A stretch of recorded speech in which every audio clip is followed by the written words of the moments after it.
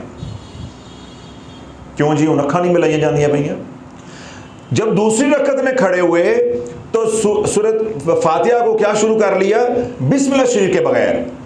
پہلی میں تو ہم نے کیونکہ رٹا مارا ہوا ہے، وہ تو ہم نے اعوذ باللہ پڑھی، بسم اللہ پڑھی، اس کے بعد سورۃ فاتحہ پڑھ لی، ہمیں نہیں بھی پتا تھا یہ سنت ہے، واجب ہے، مستحب ہے، فرض ہے، وہ پڑھی گئی۔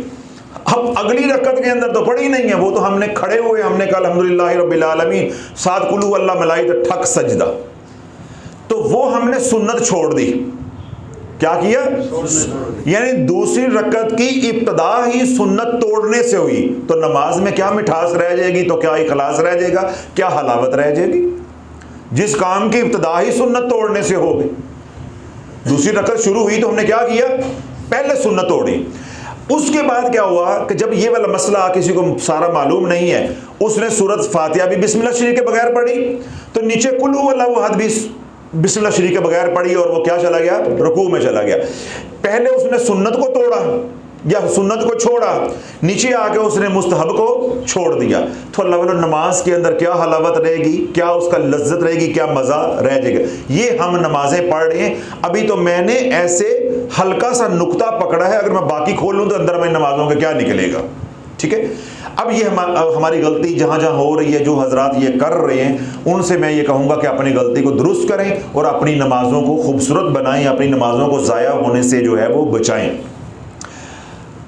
اعوذ باللہ من الشیطان الرجیم نماز میں صرف ایک بار پڑھیں گے، ثنا کے بعد پہلی رکعت کے اندر، ختم۔ جب بھی آپ جس رکعت میں بھی آپ سورۃ فاتحہ پڑھیں گے اس سے پہلے بسم اللہ شریف پڑھیں گے، یہ کیا ہے؟ سنت۔ اگر چھوٹی سورت شروع سے پڑھیں گے یا کوئی بھی سورت ہے شروع سے پڑھیں گے، چاہے آپ سورۃ واقعہ شروع کر لیتے ہیں، سورہ رحمان شروع کر لیتے ہیں، سورہ یاسین فجر کی نماز میں شروع کر لیتے ہیں، لیکن شروع سے شروع کرتے ہیں تو اس کو بسم اللہ کے ساتھ پڑھیں گے۔ لیکن یہ بات میں نے اس لیے نہیں کہی کہ عوام الناس تو یہ صورتیں نہیں پڑھتی، تو جو یہ صورتیں پڑھتے ہیں ان کو یہ مسئلہ بھی معلوم ہوتا ہے، میں تو عوام کی بات کر رہا ہوں۔ تو ہم لوگ کیونکہ چھوٹی صورتیں پڑھتے ہیں تو وہ شروع سے جب پڑھیں گے تو ہم کیا پڑھیں گے؟ اس کے ساتھ بسم اللہ شریف۔ وہاں بسم اللہ پڑھنا کیا ہے؟ مستحب ہے۔ اب سارا مسئلہ واضح ہو گیا۔ اب اگلا سوال، اگر آپ ذہنی طور پہ یہاں موجود ہیں تو آپ کے ذہن میں یہ سوال آنا چاہیے کہ حضرت صاحب اگر میں، جس طرح مجھے آج پہلی دفعہ پتہ چلا کہ میں تو دوسری رکعت میں کبھی سورۃ فاتحہ کے ساتھ بسم اللہ پڑھی نہیں ہے، یا مجھے آج معلوم ہوا ہے کہ میں سورۃ فاتحہ کے ساتھ جب سورت جوڑتا ہوں یا جوڑتی ہوں میں نے کبھی بسم اللہ پڑھی نہیں ہے، تو میری وہ ساری پچھلی نمازوں کا کیا بنے گا؟ کیا بنے گا؟ تو اس کے لیے اللہ والو یہ ہے کہ جب سنت چھوٹ جائے یا مستحب چھوٹ جائے تو اس کے اوپر سجدہ سہو لازم نہیں ہوتا، نماز بلا کراہت ہو جاتی ہے۔ نماز کی حلاوت کے اندر کمی آئے گی، نماز کی حلاوت کے اندر کمی آئے گی، اس کی تاثیر کے اندر کمی آئے گی، اس کے اجر و ثواب کے اندر کمی آئے گی، اس کی روحانیت میں کمی آئے گی، لیکن نماز ادا ہو جاتی ہے۔ یعنی آخری بات اور مختصر یہ کہ سنت چھوٹ جائے نماز کے اندر، مستحب کوئی نماز کے اندر غلطی سے رہ جائے تو اس کے اوپر سجدہ سہو کرنا لازم نہیں ہوتا۔ ہاں اگر آپ اس کے واجب کوئی آپ توڑ بیٹھیں یا بھول جائیں تو پھر آپ کو سجدہ سہو کرنا لازم ہوتا ہے۔ ہم نے آج کون سی بات کی ہے؟ سنت کی اور مستحب کی۔ یہ اگر رہ جائے گی تو اجر و ثواب میں کمی آئے گی، حلاوت میں کمی آئے گی، روحانیت میں کمی آئے گی، خشوع و خضوع میں کمی آئے گی، کیف میں کمی آئے گی، کیفیات میں کمی آئے گی، لیکن نماز ادا ہو جائے گی۔ تو آج کے بعد انشاءاللہ العزیز ہم ان سنتوں کا بھی اور جو جہاں جہاں بسم اللہ پڑھنا مستحب ہے اس کا بھی خیال رکھ کے نماز پڑھیں گے کہ جب پڑھ ہی رہے ہیں تو ہم ان کا خیال رکھیں۔ خاص طور پہ دوسری رکعت کے اوپر جب آپ نگاہ رکھیں گے تو 2-4 دن کے اندر انشاءاللہ آپ کی عادت جو ہے وہ ہو جائے گی کہ جب میں دوسری رکعت میں کھڑے ہو کے سورۃ فاتحہ پڑھنی ہے، تیسری میں پڑھنی ہے، چوتھی میں پڑھنی ہے، اگر اکیلے نماز پڑھ رہے ہیں تو میں نے بسم اللہ شریف کے ساتھ سورۃ فاتحہ پڑھنی، کیونکہ یہ سنت رسول علیہ الصلوۃ والسلام ہے۔ اور اس کے ساتھ جب میں کوئی سورت ملاؤں گا اور شروع سے سورت ملاؤں گا، چاہے کوئی بڑی سورت ہو، چاہے کوئی 30ویں سپارے کی چھوٹی سورت ہو، آخری صورتیں ہوں، تو اس کو میں بسم اللہ شریف کے ساتھ پڑھوں گا، وہ کیا ہے؟ مستحب ہے۔ اور جنہوں نے آج یہ بیان پہلی بار سنا یا یہ مسئلہ پہلی بار سنا ان کے لیے یہ ہے کہ جو ہو گیا ہو گیا، چودھری شجاعت والا فارمولہ استعمال کرو، مٹی پاؤ۔ کیا کرو؟ مٹی پاؤ. تو آئندہ خیال کرو. اللہ مجھے بھی آپ کو سب کو سمجھ کی توفیق عطا فرمائے.